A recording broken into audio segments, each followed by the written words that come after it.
Hello everyone, আসসালামু আলাইকুম। সবাইকে শুভেচ্ছা জানিয়ে শুরু করছি আজকের রেসিপি। আজকে আমি আপনাদের সাথে ডিমের আরেকটি নতুন রেসিপি শেয়ার করব, যেটা খেতে অনেক মজার। চলুন তাহলে শুরু করা যাক। প্রথমেই আমি কড়াইতে 2 থেকে 3 টেবিল চামচের মতো তেল দিয়ে দিলাম। এবার এর মধ্যে দিয়ে দিচ্ছি হাফ চা চামচ লবণ আর একটুখানি হলুদের গুঁড়া। এখন এগুলোকে একটু নেড়ে মিশিয়ে নিব। মিশিয়ে নেওয়া হয়ে গেলে হালকা যখন তেলটা গরম হয়ে আসবে তখন দিয়ে দিচ্ছি ডিম। ডিমগুলো আজকে আমি অর্ধেক করে নিচ্ছি, আপনারা চাইলে আস্তেও রাখতে পারেন। এখানে আজকে আমি 3টা ডিম নিয়েছি, আপনারা মানুষ অনুযায়ী বাড়িয়ে বা কমিয়ে নিতে পারেন। এবার একটা সাইড হালকা ভাজা হয়ে গেলে আরেকটা সাইড উল্টিয়ে দেব। একটা জিনিস মাথায় রাখবেন, যারা নতুন রাঁধুনি আছেন, ডিম সবসময় অল্প আঁচে ভাজবেন, তাহলে ফুটে উঠবে না। যদি আঁচটা বাড়িয়ে দেন তাহলে উপরের চামড়াটা ফুলে একদম ডিম ভেঙে যাবে, আবার আপনার শরীরে ছিটকে আসবে। তো যখন 2টা সাইডই ভালো করে ভাজা হয়ে যাবে, দেখুন কালার চলে এসেছে, ঠিক এই পর্যায়ে আমি ডিমগুলোকে উঠিয়ে নেব।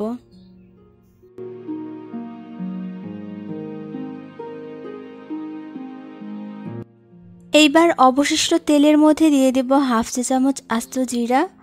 জিরাটা কিছুক্ষণের জন্য একটু ভেজে নেব, পুড়িয়ে ফেলা যাবে না, সেটা খেয়াল রাখবেন। জিরাটা হালকা ভাজা হয়ে গেলে এবার দিয়ে দিচ্ছি পেঁয়াজ আর কাঁচামরিচ। এইখানে 3টা মিডিয়াম সাইজের পেঁয়াজ আছে আর অনেকগুলো কাঁচামরিচ ফালি করে নিয়েছি, প্রায় 6 থেকে 7টা হবে। এবার এই পেঁয়াজটাকে একটু ভাজবো, তবে এর আগে পরিমাণ মতো লবণ দিয়ে দিলাম। লবণটা আমি কিন্তু 1 চা চামচ দিয়েছি, মানে বেশি করে দিয়েছি, পরে দেখে দেওয়া যাবে। পেঁয়াজটা যখন এরকম একটু হালকা ভাজা হয়ে আসবে তখন দিয়ে দিচ্ছি হাফ চা চামচ আদা বাটা আর হাফ চা চামচের বেশি রসুন বাটা।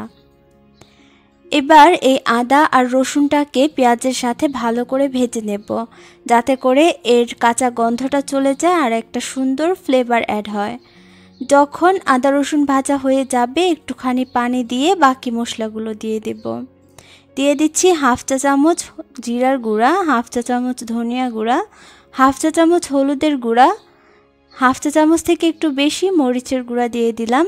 যেহেতু অনেকগুলো মরিচ দিয়েছি তাই এমনিতেই ঝাল হয়ে গেছে, মরিচের গুঁড়াটা কম দিয়ে দিয়েছি। এখন যখন তেলটা ভেসে উঠবে, মানে কষানো পুরোপুরি কমপ্লিট হয়ে যাবে, এই যে দেখুন এই রকম তেলটা ভেসে উঠলে দিয়ে দিচ্ছি আলু। এখানে আমি 2টা বড় সাইজের আলুকে কুচি কুচি করে কেটে নিয়েছি, যেইভাবে আলু ভাজি করা হয়। তো একটুখানি পানি দিয়ে এবার এই আলুগুলোকে নেড়ে মিশিয়ে ঢাকনা দিয়ে ঢেকে কষিয়ে নেব, যতক্ষণ না আলুগুলো সেদ্ধ হয়ে যায়। ঢাকনাটা খুলে একটু পরপর এভাবে একটু নেড়ে দেবেন, এতে করে নিচে লেগে যাবে না। আবারও ঢাকনা দিয়ে ঢেকে রান্না করছি। একটা পর্যায়ে দেখবেন নিচে আলুগুলো লেগে যাচ্ছে, ঠিক এরকম দেখুন নিচে আলুগুলো লেগে যাচ্ছে। আর আলুগুলো যেহেতু চিকন চিকন করে কাটা, তাই এগুলো সেদ্ধ হতে সময় বেশি লাগবে না।